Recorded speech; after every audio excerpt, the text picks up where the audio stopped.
All right, we got some stuff to talk about. Great practical joke, Jim. Got me go to the annex. No, God! Okay, I don't normally make trend-following videos. I'm not even sure this one qualifies as one, but as someone whose part-time job it is to talk about The Office on the internet, thought I'd get the ball rolling on my channel at least to get the conversation going about this potential reboot. I guess not even potential anymore, official reboot. Suck on this. I've stayed away from even mentioning this thing on my channel because I kind of thought there was a snowball's chance in hell that this thing would actually become a thing. But now it seems like it's moved from rumor to reality. Who knows what to believe? With Variety and Deadline reporting that this reboot is now officially happening, being greenlit by Peacock, with the likes of Greg Daniels and more, including, reportedly, Ricky G even being involved as an executive producer. All that to say, this thing does have some weight behind it. And the timing seems fine. Knew it from the beginning this was a possibility. Right? Like, it's been more than 10 years since the finale of the main series, and everyone associated with the project are either off doing their own things, doing quite well, or they're all very much still talking about The Office, which, to be clear, I would be too. I am, and I wasn't even associated with The Office. But if they didn't split The Office into different branches back during the run of the show with the likes of Parks and Rec and the failed Farm spinoff, then giving the series some time to rest in the minds of fans does have some merits. And to be clear, The Office has done more than just lie peacefully in its grave. Between the explosive growth the series had with streaming, the endless localizations of the series, something I actually hope to make a video about at some point, the books, the podcasts, the Office field guides, the may or may not be legit Office conventions. Oh, and speaking of probably definitely not legit things, there was the chaos that was the Uncle Stan project, which garnered hundreds of thousands of dollars from die-hard fans just to get a taste of a little bit more of The Office, even if it was only loosely threaded to the beloved series.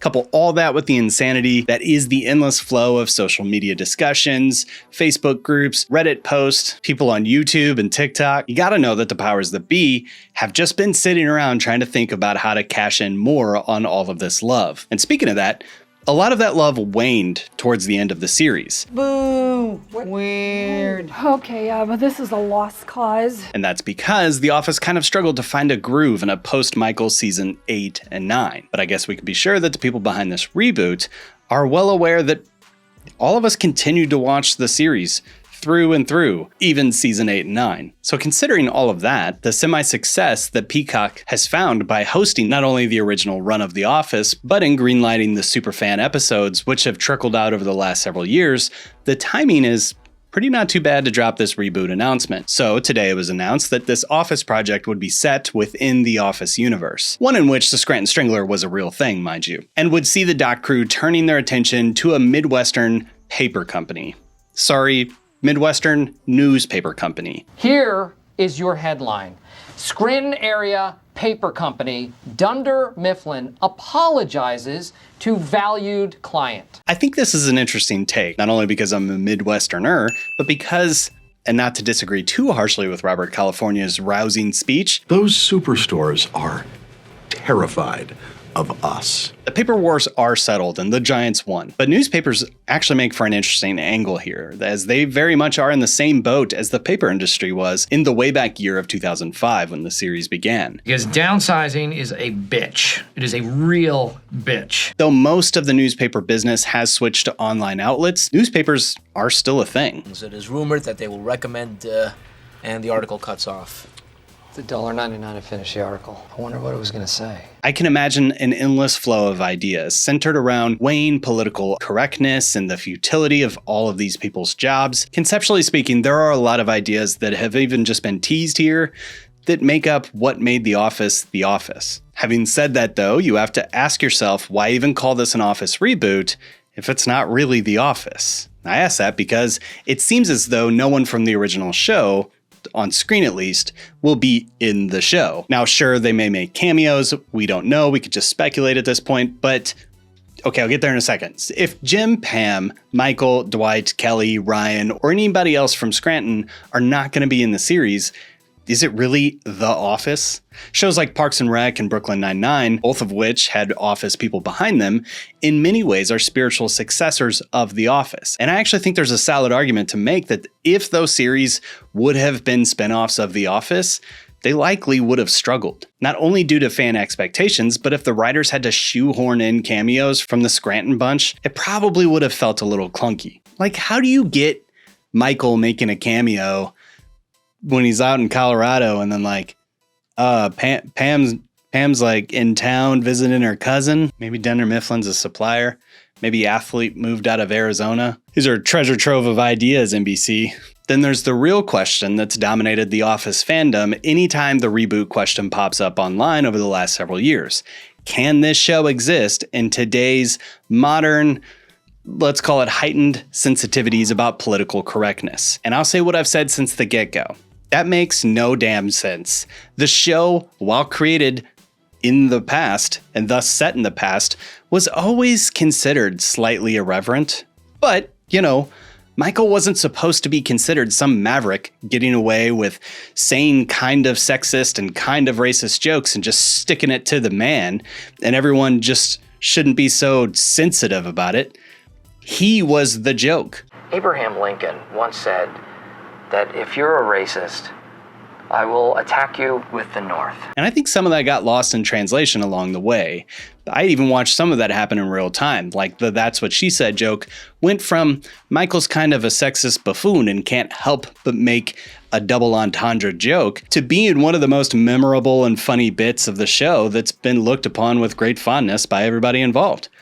It's great. I love it. But it's also not the point of the original joke. There are certain topics that are off limits to comedians. JFK, AIDS, the Holocaust. The Lincoln assassination just recently became funny. And so I think I would stick where I see most comedians stick with this, including Ricky G from his recent stand-up special. There are ways to tell irreverent jokes in 2024 and beyond, just like there's always been ways to do this stuff. Can you tell who's gay and who's not? What about Oscar? Absolutely not. Well, he is. Well, he's not dressed in women's clothes, so... Sure, the foul zones shift over time, but criticizing ignorance while simultaneously commenting on that thing is exactly how Michael jokes were always constructed in the first place. So I think that's a non-issue.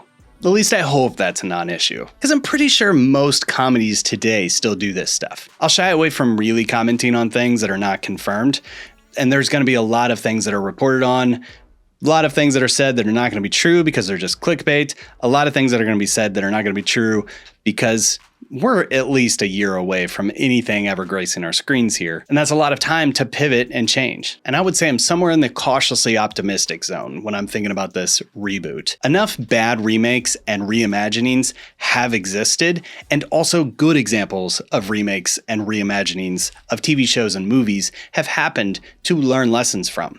And not to mention, the series itself made a ton of mistakes in its latter half that they can just study if they watch The Office Field Guide.